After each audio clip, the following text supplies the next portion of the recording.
मी तुम्हाला सांगतो, या महाराष्ट्रामध्ये सगळ्या गोष्टी इतक्या मुबलक प्रमाणामध्ये आहेत की या महाराष्ट्रामध्ये आरक्षणाची गरजच नाही। मी तुम्हाला सांगतो, या महाराष्ट्रामध्ये सगळ्या गोष्टी इतक्या मुबलक प्रमाणामध्ये आहेत की या महाराष्ट्रामध्ये आरक्षणाची गरजच नाही।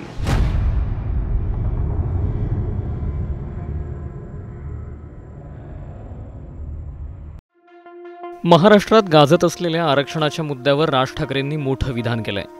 महाराष्ट्राला आरक्षणाची गरज नाही असं राज ठाकरेंनी म्हटलंय। ते सोलापुरात बोलत होते। नेमक्या राज ठाकरे यांच्या विधानाचा अर्थ काय आणि त्यांनी आरक्षणाची गरज महाराष्ट्राला का नाही आहे असं का म्हटलं तेच या व्हिडिओतून जाणून घेणार आहोत।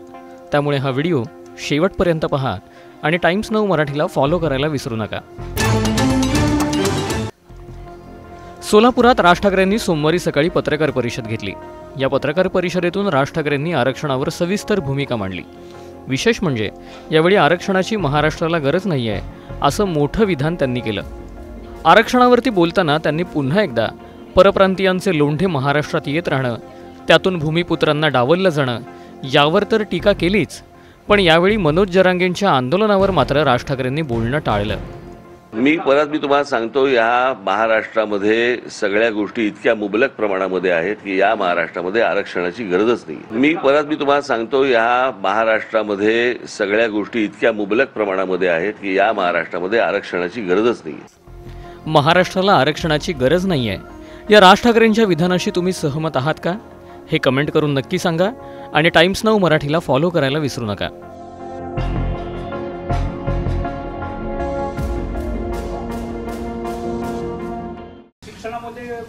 मी तुम्हाला सांगतो, या महाराष्ट्रामध्ये सगळ्या गोष्टी इतक्या मुबलक प्रमाणामध्ये आहेत की या महाराष्ट्रामध्ये आरक्षणाची गरजच नाही।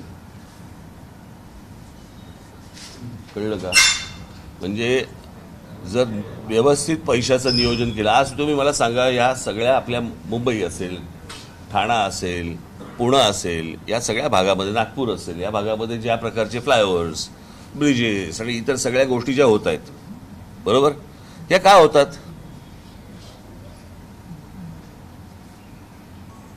मूळच्या लोकसंख्येसाठी नाही होत, बाहेरून भरून आलेल्या लोकसंख्येसाठी होते ना। म्हणजे आपला सर्वाधिक राज्याचा पैसा खर्च होतोय हा बाहेरून ज्या वेळेला, आज साधी गोष्ट आपण मी मागे पण हा विषय एकदा बोललो होतो, कुठे बोललो होतो आता आठवत नाही मला, 3दा-4दा बोललो होतो। आपला ठाणे जिल्हा आहे, हा ठाणे जिल्हा जगाचं मला माहिती नाही, कारण जगात असले प्रकार नसतात, पण देशामधला हा एकमेव जिल्हा आहे ठाणे जिल्हा, की त्या ठाणे जिल्ह्यामध्ये मला मी जर चुकत नसेल तर 7 ते 8 एका जिल्ह्यात महानगरपालिका आहेत,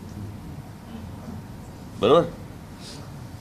म्हणजे साधारणपणे आपण ग्रामपंचायतीनंतर अजून काय येतं तुमचं, नगर परिषद, जिल्हा परिषद वगैरे सगळ्या गोष्टी येत जातात, मग नगरपालिका होते, मग महानगरपालिका होते। हे सगळे जे स्तर आहेत हे लोकसंख्येनुसार वाढत जातात, म्हणजे बनत जातात, बरोबर की नाही। मग जर समजा एका जिल्ह्यामध्ये जर 7 ते 8 महानगरपालिका असतील तर ही लोकसंख्या काय ठाण्यातल्या लोकांनी वाढवली? म्हणजे बाहेरून येणाऱ्या लोकांचा लोंढा हा किती मोठ्या प्रमाणावरती आहे, आणि मग ते तिथे त्या शहरांमध्ये आल्यानंतर त्यांची व्यवस्था लावण्यातच सरकारचा पैसा इतका खर्च होतो की इथे आमच्याकडे शेतकरी आत्महत्या करतायत, त्याच्याकडे आपल्याकडे लक्ष द्यायला नाहीये, आपल्याकडे रोजगारच्या संधी उपलब्ध होत आहेत, पण आपल्या तरुणांना महाराष्ट्रातल्या माहितीने कुठे होत आहेत। तुम्हाला आठवत असेल मागचं रेल्वेचं आंदोलन, यूपीला, बिहारला वर्तमानपत्रांमध्ये जाहिराती येतात महाराष्ट्रामधल्या नोकरीच्या, आणि महाराष्ट्रामध्ये येत नाहीत। म्हणजे काय? महाराष्ट्रामध्ये असलेले जे उद्योग आहेत याच्यामध्ये बाहेरच्यांना कळतं की इथे नोकऱ्या आहेत, आणि माझ्या महाराष्ट्रातल्या पोरांना कळत नाही।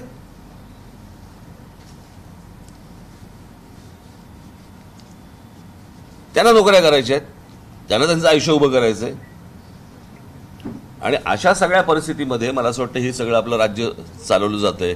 आज ह्यांचं सरकार आहे का त्यांचं सरकार आहे, गेली अनेक वर्ष हे असंच चालवलं जातंय, आणि मी बोंबलतो या विषयावरती।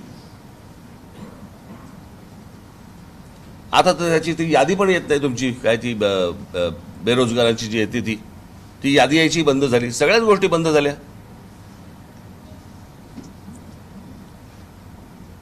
इतक्या गोष्टी या राज्यामध्ये उपलब्ध असताना खरं तर आपल्याला आरक्षणाची गरजच नाहीये महाराष्ट्राला.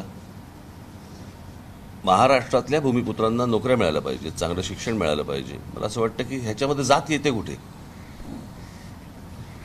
तो ओबीसी असेल, तो मराठा असेल, तो कुठच्याही जातीचा असेल, आपल्या मुलांना महाराष्ट्रातल्या आपल्या मुलामुलींना चांगलं शिक्षण, चांगला रोजगार मिळाला पाहिजे महाराष्ट्रामध्ये. म्हणजे महाराष्ट्र हे राज्य असं आहे की या देशामधलं सर्वाधिक प्रगत राज्य म्हणून आपण महाराष्ट्राकडे बघतो आणि महाराष्ट्रामध्ये जेवढे नोकऱ्या उपलब्ध होतात, मला नाही वाटत दुसऱ्या कुठच्या राज्यामध्ये इतक्या मोठ्या प्रमाणावरती उपलब्ध होत असतील. आज बऱ्याचशा गोष्टी जर समजा आपण बघितल्यात तर या म्हणजे ज्याला आपण खाजगीकरण करतायत, केंद्र सरकार काय करतं आणि सगळ्याच, आता या खाजगी ज्या संस्था आहेत इथे आरक्षण आहे का? खाजगी ज्या शिक्षण संस्था आहेत इथे आरक्षण आहे का? मग नेमकं किती प्रमाणामध्ये आरक्षण आहे आणि किती जातींना ते मिळणार आहे, किती मुलांना मिळणार आहे, किती मुलींना मिळणार आहे, किती नोकऱ्या उपलब्ध होणार आहेत, हे जर आपण तपासणार आहोत का? की फक्त माथी भडकवून फक्त मतं हातामध्ये घ्यायची एवढाच फक्त उद्योग आहे? आपण मला असं वाटतं काही गोष्टी नीट समजून घेतल्या पाहिजेत. हे सगळं जे राजकारण चालू आहे हे कोणाच्या ना कोणाच्या तरी खांद्यावरती बंदुका ठेवून फक्त राजकारण सुरू आहे आणि मतं फक्त हातामध्ये घेणं सुरू आहे. याच्या पलीकडे ना त्या आपल्या ओबीसी असतील, नाही तर मराठा असतील, नाही तर अजून कुठच्या मुलामुलींचा ह्याच्यामध्ये विचार नाही आहे. हे फक्त मतांचं राजकारण आहे. मला असं वाटतं प्रत्येक समाजाने ही गोष्ट समजून घेतली पाहिजे की आपल्याला मूर्ख बनवत आहेत आणि ह्याच्यातनं हाताला काही लागणार नाहीये.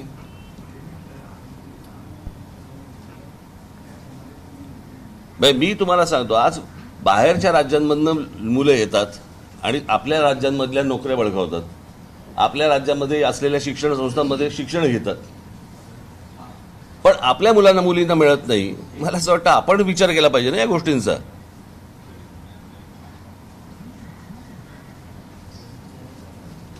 आणि मग या शिक्षण संस्थांमध्ये या मुलामुलींना का नाही आपल्याकडे शिक्षण मिळत, बाहेरच्या मुलांना का मिळतं? मग ते सगळ्या गोष्टी पैशावरती येतात. म्हणजे मूळ विषय राहतोय बाजूला आणि आपण कुठेतरी विचित्र भरकटत जातोय. आणि भरकटणं नुसतं नाही आहे, हे विष कालवणं आहे. मध्यंतरी तुम्ही देखील पाहिलं असेल, मी पाहिलं, लहान लहान मुली बोलत होत्या त्या जातीच्या ह्याच्यावरती की आमची मैत्री तुटली आणि ह्या सगळ्या गोष्टी झाल्या. हे भीषण आहे. बरं, हे मी कधीपासून सांगतोय की हे उद्या शाळा कॉलेजपर्यंत जाणार प्रकरण, आणि उद्या शाळा कॉलेजपर्यंत गेल्यानंतर असं वातावरण महाराष्ट्रात कधीच नव्हतं. आपण असल्या गोष्टी उत्तर त्या युपीमध्ये, बिहारमध्ये अशा आजपर्यंत आपण ऐकत आलो जातीच्या विषयावरती गोष्टी. हे लोण महाराष्ट्रात यावं म्हणजे महाराष्ट्रासारखं एक राज्य ज्याने देशाला दिशा दिली,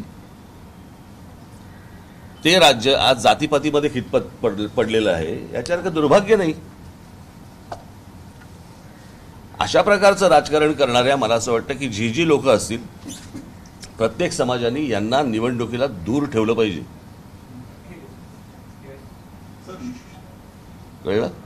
लोकसभेला आपली भूमिका जी भूमिका अगदी फडणवीस असतील त्यापासून सगळे मिटकरीपासून सगळे महाराष्ट्रातले नेते एकमेकाला एकेरी भाषेत सुनावतात, एकमेकाबद्दल नको ते वाभाड काढतात. काय हा कुठला स्तर म्हणायचा, किती खाली चाललाय आणि एक कुठपर्यंत? बरं, माझं याच्यावरती अनेकदा बोलून झालं. कळलं का? काय आहे, मी तुम्हाला एक गोष्ट सांगू का? तुम्ही पहिलं दाखवायचं बंद कराय ना. तुमची लाईट बंद होतील का रे? पहिलं सगळे लाईट बंद करा. बंद कर लाईट. तुझा पण लाईट बंद कर. मुळात पहिल्यांदा तुम्ही हे दाखवायचे बंद करा या लोकांना. कळलं का? कुठे बोलतील? या सोशल मीडियाने आणि बाकीच्या सगळ्या गोष्टींनी डोकी फिरली आहेत. असं महाराष्ट्रामध्ये कधीच वातावरण नव्हतं.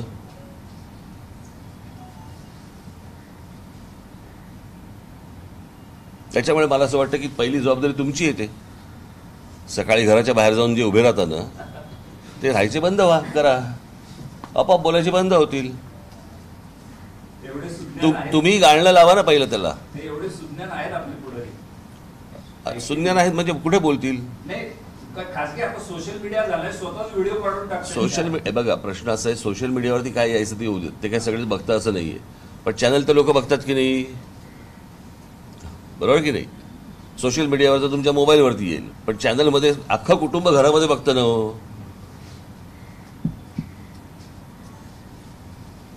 एकदा करून तर बघा प्रयोग. मध्यंतरी शरद पवार साहेबांनी महाराष्ट्रात मणिपूरचं स्थिती निर्माण होईल असं सांगितलं होतं. तशी परिस्थिती आहे का मुद्दामून जाणीवपूर्वक केला? नाही नाही, मला असं वाटतं शरद पवार साहेबांनी याला हातभार लावू नये. कळलं का? महाराष्ट्राचा मणिपूर होणार नाही याची काळजी मला असं वाटतं शरद पवार साहेबांनी घेतली पाहिजे. त्यांचं आजपर्यंतचं राजकारण पाहता त्यांना हवंय का नकोय मणिपूर झालेलं? लोकसभेला आपली जी भूमिका होती, थांबा जरा 1-2 मिनिटं. लोकसभेला जी आपली भूमिका होती त्यानंतर विधानसभेला असं चित्र वाटत होतं की आपण महायुती दिसतो. नेमकं काय झालं? आपण नाही, काय झाल्याचा विषयच नव्हता. त्यावेळेलाच मी सांगितलं होतं की ही युती ही लोकसभेला नरेंद्र मोदींना पाठिंबा देण्यासाठी आहे. बरोबर आहे. त्याच्यामध्ये मी कधी बोललो का विधानसभेचा काही विषय बोललो का? नाही बोललो. साहेब, मोदी सरकार येताना भ्रष्टाचार संपू, महागाई कमी करू ही सुद्धा आश्वासन दिली होती, बेरोजगारी संपू ही तिन्ही सोडली, बाकीच्याच कृतीवर म्हणजे बाकीच्याच मुद्द्यावरती. 2009ची माझी भाषणं काढून बघा, कोणी मला साथ नाही दिली. प्रश्न असा आहे ना की मी तेव्हा पण सांगत होतो, माझं आजही म्हणणं आहे, मला असं वाटतं 84 साली राजीव गांधींना जे बहुमत मिळालं त्या बहुमतानंतर नरेंद्र मोदींना बहुमत मिळालं 30 वर्षानंतर. बरोबर. आपण निवडणुकीच्या अगोदर काय बोलतो आहोत आणि निवडून आल्यानंतर आपण काय करतो आहोत याचं जर भान सुटलं तर हे असं होतं. याला जबाबदार कोण, मोदी आहेत का अमित शहा का दोघेही? दोघेही. मनोज जरांगे पाटलांच्या आंदोलनाकडे सध्या कसं बघतात? साहेब, मागच्या वेळेस आपण जेव्हा विधानसभा समोर होतो त्यावेळेस ब्लूप्रिंट सारखे प्रयोग केले, सगळ्यांना समोर विकासनामा ठेवला होता. आता समोर लोकांना नवीन काही कल्पना असतील लोकांचं काय? जरा 2 मिनिटं थांबा रे. मी कुठे चाललोय का मला जरा सांगा. प्रश्नांची आपली घाई. ह्याने विचारलेल्या प्रश्नाचं उत्तर तर देऊ देत मला. हा सर, ब्लूप्रिंट मांडली होती आपण, लोकांसमोर विकासाचे वेगवेगळे मुद्दे ठेवून निवडणुका समोर होतात. यावेळेस कसे मुद्दे असणार? मी एकदा एका पत्रकार परिषदेला असताना मला एका पत्रकाराने विचारलं होतं की तुम्ही ती जी ब्ल्यू फिल्म मांडली होती तर मी म्हटलं की मी ती आणली असती तर बरं झालं असतं, किंवा तुम्ही पाहिली तरी असती.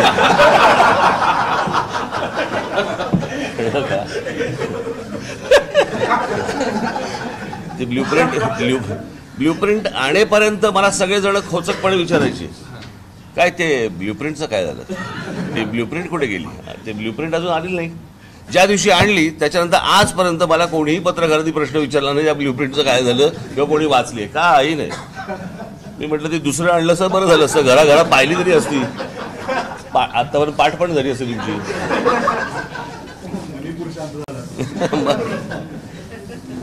साहेब, राष्ट्रवादी शरद पवार गट आणि अजित पवार गटाकडून दोन्हीकडून जे स्टेटमेंट येतात किंवा त्याची जी जवळीक वाढताना दिसून येते त्याबद्दल तुम्ही अगोदरच भाष्य केलेलं होतं.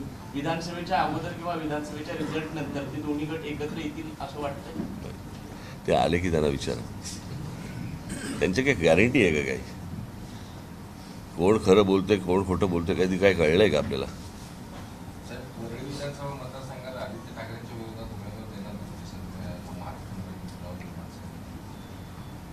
म्हणजे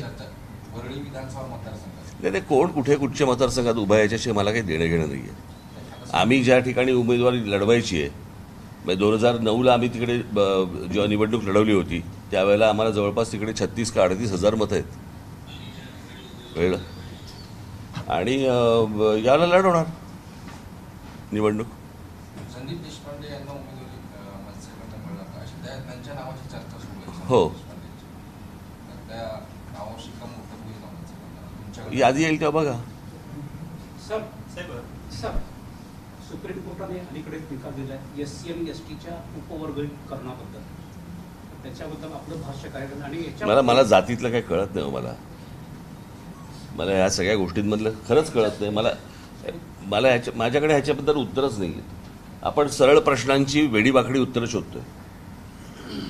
त्याच्यात म्हणजे राजकीय नेत्यांसाठी पण असं हे लागू केलं उपवर्गीकरणामध्ये, म्हणजे जे खास करून सामाजिक आणि आर्थिकदृष्ट्या उंचावलेले तरी ते राखीव जागांमध्ये उभारतात. उदाहरणार्थ रामदास आठवले कोट्यावधीची इस्टेट असेल या मंडळींची, तर ते फायदा त्यांना हे ऑन रेकॉर्ड बोलताय तुम्ही? दिसतं ना. नाही विचारतोय मी. नाही रामदास आठवलेंची नाही मी तुम्हाला विचारतोय. ऑन रेकॉर्ड बोलताय? On record. निवडणुकीमध्ये त्यांचं जर प्रतिज्ञापत्र वाचलं की त्यांचं इस्टेट किती आहे ते सर्व दिसून नाही. गंमत केली. हा पण यांना हे लागू का होत नाही? तुम्ही नोकऱ्या आणि शिक्षणामध्ये त्यांना मी तुम्हाला सांगतो, या महाराष्ट्रामध्ये सगळ्या गोष्टी इतक्या मुबलक प्रमाणामध्ये आहेत की या महाराष्ट्रामध्ये आरक्षणाची गरजच नाही. कळलं का?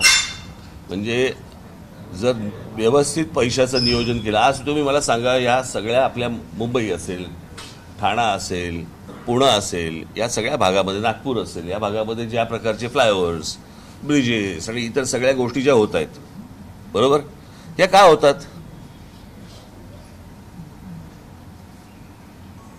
मूळच्या लोकसंख्येसाठी नाही होत, बाहेरून भरून आलेल्या लोकसंख्येसाठी होते ना.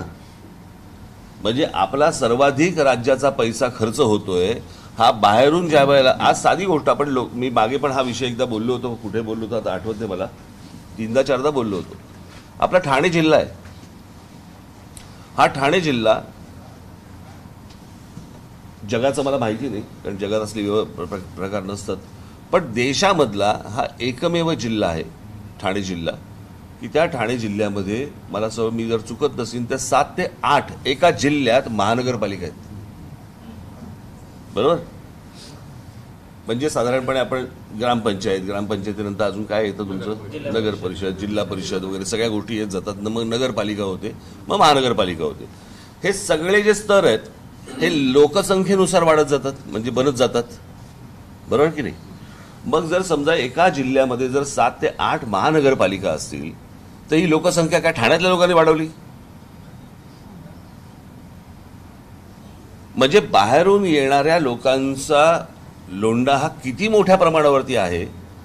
आणि मग ते तिथे त्या शहरांमध्ये आल्यानंतर त्यांची व्यवस्था लावण्यातच सरकारचा पैसा इतका खर्च होतो की इथे आमच्याकडे शेतकरी आत्महत्या करतायत, त्याच्याकडे आपल्याकडे लक्ष द्यायला नाहीये. आपल्याकडे रोजगारच्या संधी उपलब्ध होत आहेत, पण आपल्या तरुणांना महाराष्ट्रातल्या माहिती नाही कुठे होत आहेत. तुम्हाला आठवत असेल माझं मागचं रेल्वेचं आंदोलन, युपीला, बिहारला वर्तमानपत्रांमध्ये जाहिराती येतात महाराष्ट्रामधल्या नोकरीच्या, आणि महाराष्ट्रामध्ये येत नाहीत. म्हणजे काय? महाराष्ट्रामध्ये असलेले जे उद्योग आहेत याच्यामध्ये बाहेरच्यांना कळतं की इथे नोकऱ्या आहेत, आणि माझ्या महाराष्ट्रातल्या पोरांना कळत नाही.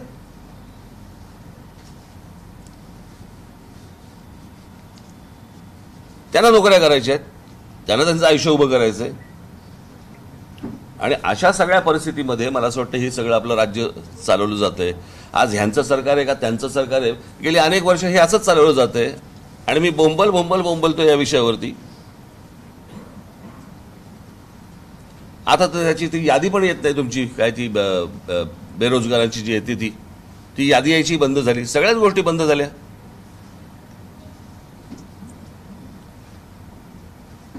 इतक्या गोष्टी या राज्यामध्ये उपलब्ध असताना खरं तर आपल्याला आरक्षणाची गरजच नाहीये महाराष्ट्राला.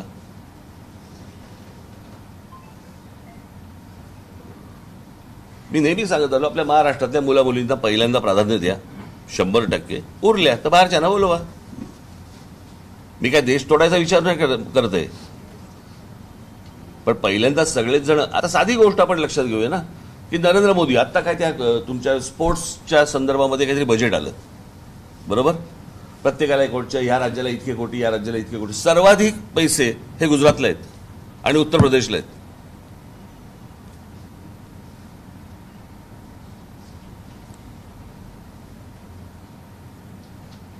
माझा आक्षेप तर याच गोष्टींसाठी आहे ना. तुम्ही जर माझी सगळी अगोदरची भाषणं ऐकली तर त्याच्यावरती माझं हेच म्हणणं होतं की या देशामधल्या प्रत्येक राज्य हे नरेंद्र मोदी म्हणजे पंतप्रधान म्हणून त्यांनी समान पद्धतीने पाहिलं पाहिजे. उद्या ते म्हणतात ऑलिम्पिक्स आणायचे गुजरातमध्ये, देशातलं सगळ्यात मोठं स्टेडियम बांधायचं आहे गुजरातमध्ये, असं कसं करून चालेल? बाई उद्या समजा मराठी पंतप्रधान झाला आणि त्यांनी समजा महाराष्ट्रामध्ये पण अशा प्रकारच्या गोष्टी आणायच्या केल्या तर मी त्याला विरोधच करीन.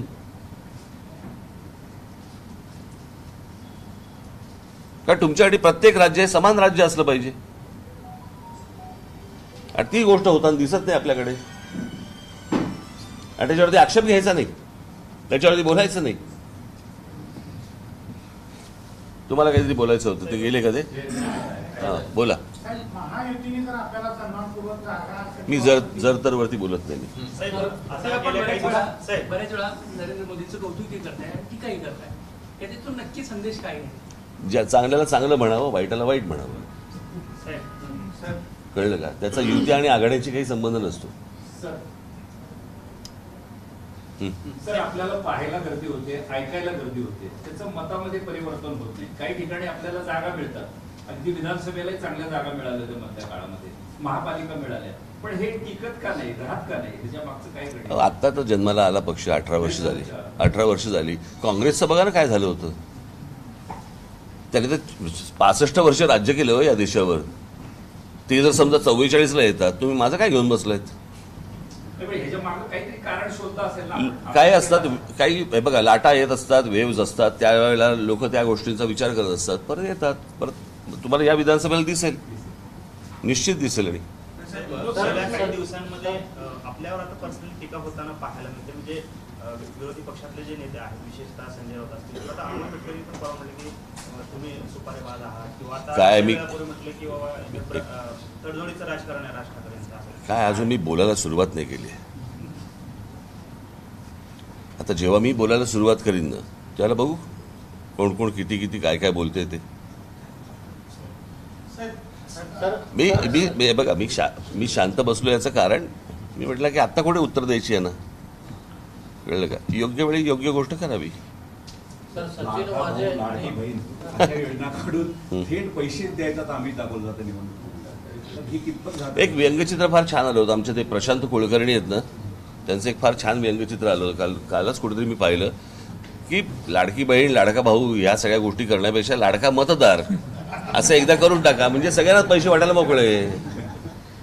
भानगडच नको ना. लाडकी वहिनी, लाडका जावई बिवई काही नाही, सगळेच.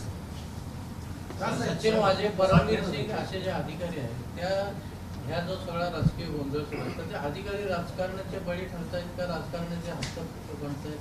काय नेमकं? पहिले हस्तक बनतात मग बळी ठरतात.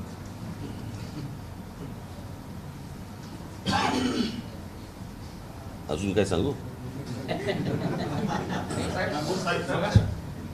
मध्यंतरी माजी विधानसभा निवडणुकीमध्ये लावून व्हिडिओ आपण जो कन्सेप्ट वापरली होती त्याने चांगल्याची धावे दानाली होती. त्यावेळेस तशी काय नवीन कन्सेप्ट असणार का?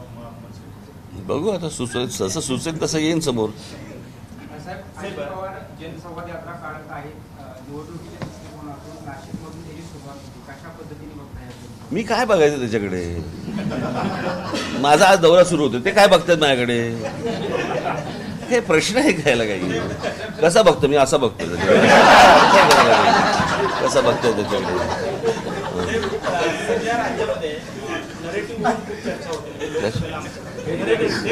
नेरेटिव्ह सेट करणं वगैरे याच्यावरून खूप चर्चा होते राज्यामध्ये. नक्की काय कसं, म्हणजे काय हे चालू आहे? नरेटिव्ह एखाद्याने एखादा आरोप केला त्याला उत्तर द्यायचं किंवा त्याने फोडून काढणं, याऐवजी तो आमच्यावरती असं खोटा आरोप केला अशा पद्धतीने बोललं जातं. विशेषतः भाजपच्या नेत्यांकडून बोललं जाते. फडणवीस बोलतात काय फेक नेरेटिव्ह केले लोकसभेला, म्हणजे संविधान संविधान बदलणार किंवा अशा पद्धतीने. हे बघा, त्यामुळे आम्ही निवडणूक हरलो असं त्यांचं.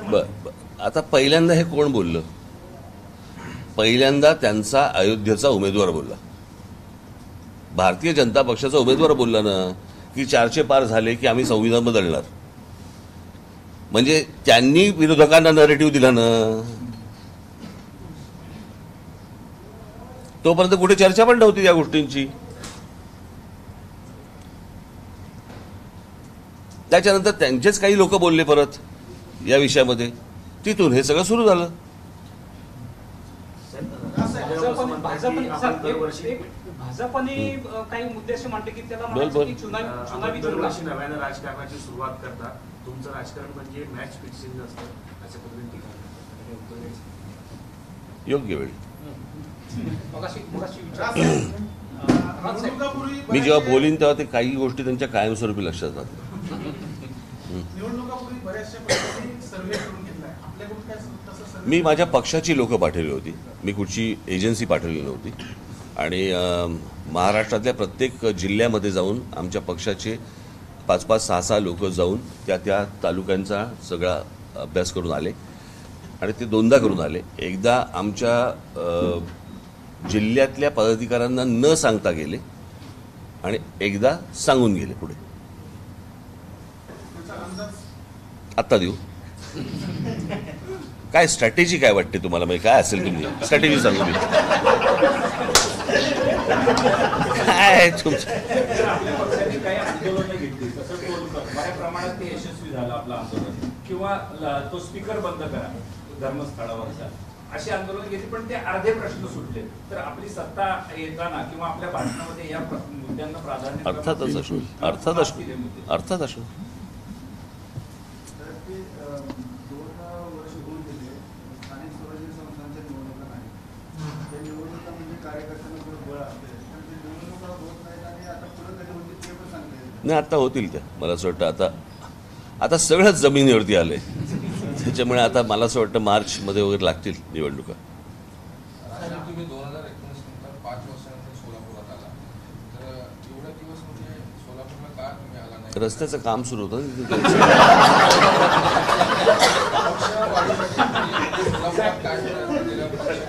मी आता परत येतोय. मी 2 आठवड्यांनी परत येणार आहे. सर, सोलापूरमध्ये 11 विधानसभा मतदारसंघ आहेत. 2014 असेल, 2009 असेल, यामध्ये आपल्या पक्षाला निर्णायक अशी मतं मिळाली होती. अक्कलकोट असेल, दक्षिण सोलापूर असेल, त्याचबरोबर पंढरपूर, मंगळवेढा असेल. या विधानसभेच्या दृष्टिकोनातून काय असणार आहे? तुम्ही इथून निघालात की माझी पक्षाची बैठक आहे इथे, आणि त्यावेळेला प्रत्येक मतदारसंघाची बैठक, मतदारसंघनिहाय बैठका लावलेल्या आहेत. ते पहिलं मला ऐकून तर घेऊ देत. बोलतो नंतर. सर, तुम्ही स्वतः निवडणूक लढवणार आहेत का विधानसभा? मध्यंतरी तुम्ही जाहीर केलं की तुम्ही स्वतः निवडणुकीच्या रिंगणात होता. बघू तुला काय वाटतं? काय कारण? आता प्रत्यक्ष विधानसभेत पाहिजे ना तुमच्यासारख्या चेहरा. राज्याला एक आश्वासन चेहरा मिळेल, कारण आता परिस्थिती नाही आहे. चला.